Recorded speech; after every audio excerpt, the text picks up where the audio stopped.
This here is the Tata Altroz in Opera Blue. This car looks very nice and sharp from the outside, and even though it's been around for 2.5 years now, it still looks modern, sporty, as well as very youthful. The front end with that big grille up ahead and those big chunky lamps gives it lots of appeal, as does the side profile with those muscular haunches, and the rear of the car with those big tail lamps definitely gives it a very distinct personality on the road, and you will not mistake it for any other car out there. The Altroz definitely has a lot of personality about it, but how is it to drive with this new dual clutch automatic? Let's find out today on the show.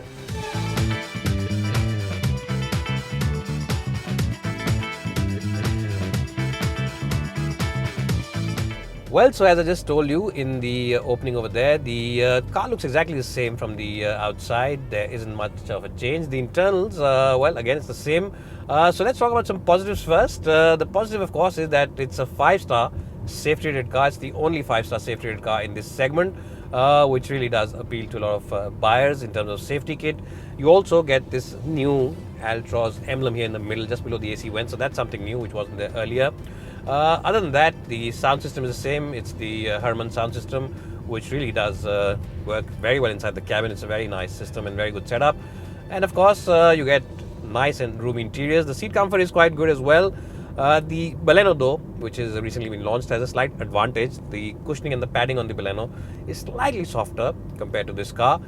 So, you know, it's really a marginal difference. But since I just drove the Baleno recently, I know that that car has slightly better seats.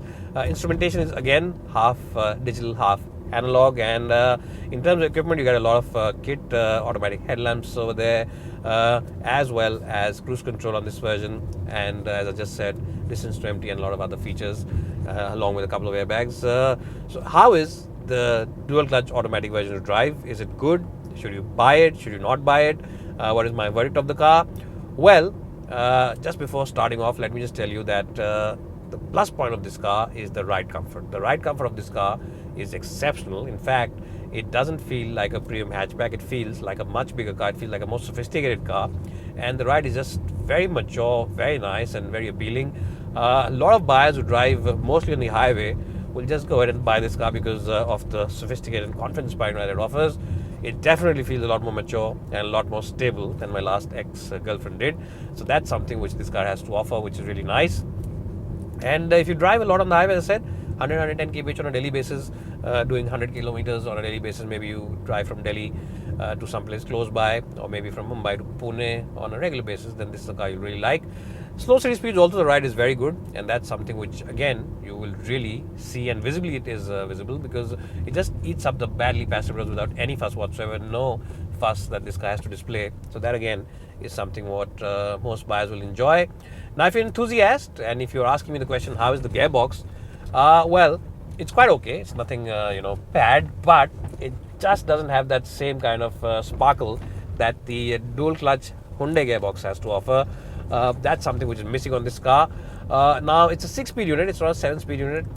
So what that means is that even though it is quite good in terms of overall operation, it's not very quick responding. It's not a very fast responding gearbox. It takes half a second or sometimes a second, for the gears to actually change. And even manually, when you do this and you want to change gears, it'll just take half a second when you do this over here for the gears to actually change. So that's something, if you're used to a Hyundai car, or maybe if you're used to the DCT on Hyundai cars, you've driven them before, that's something which you will immediately notice.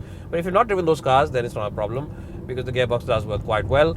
Now, my only issue is that it's an 86 bhp motor. It's the naturally aspirated motor. Tata really should have bolted the turbo unit on this car, but I think they've not done it to save cost and to give you competitive pricing with the car. But if they had offered it with the turbo unit, because it's 110 bhp, then performance would have been really lethal. Right now, it's adequate. I can't say it's bad, but as I said, it just takes a second or half a second sometimes to get going when you change gears. And the downside is that the engine sometimes does become a little noisy. So that's one area where Tata should have improved this car, because once the revs cross 4,000 RPM, 3,500 RPM, it does tend to become a little noisy inside the cabin. Again, in isolation it's not bad, but since there are other cars like the Baleno with the K series and the Hyundai with the i20 engines, that's something that buyers now do notice a bit. Those are two areas where I think they can improve. The steering wheel, though, offers you very good feedback, very good communication. It's a very genuine steering wheel in terms of the communication, very accurate and very nice to use. When you push it into corners, body roll, it's a little bit, it's not very prominent, it is there, but it's under control, and the grip from the tires is very good, and the braking of this car also is excellent. It's not only good, it's quite good and excellent. So the braking and the overall grip levels are something which Tata Motors has done a good job with, and the suspension is something which has always been Tata's forte.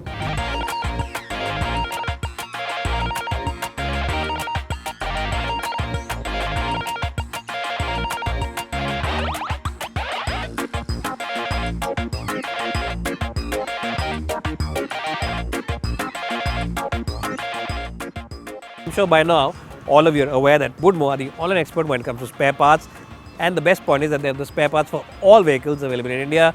So even if your car is out of production now, maybe you have a large generation model, even then they have the spare part available, they have the entire catalog, and the best point is that they have the same spare part from a host of different component makers, which gives you great flexibility in the pricing overall. So check them out today, check out the app, it's available both for iOS as well as Android devices, and also check out the website for the latest schemes as well as offers. Well, so any other areas where Tata Motors can improve their car? The back seat is quite good, it's quite comfortable, it also gets that armrest, but the backrest angle is slightly, a little too upright. That's one area. Maybe they can improve the boot capacity a little bit. It's not bad in isolation, but maybe they can improve a little bit. But apart from that, as I said, just that this gearbox, if it was a little more responsive, it would have been a very good car at this price point. But when you consider the price of this car with the other technologies, the other gearboxes available out there, and you put things into perspective, then I guess, it is a fair deal. It's not a bad deal at all. And definitely, you should try and keep this car in your shortlist. It's got great ride comfort, exceptional ride comfort really.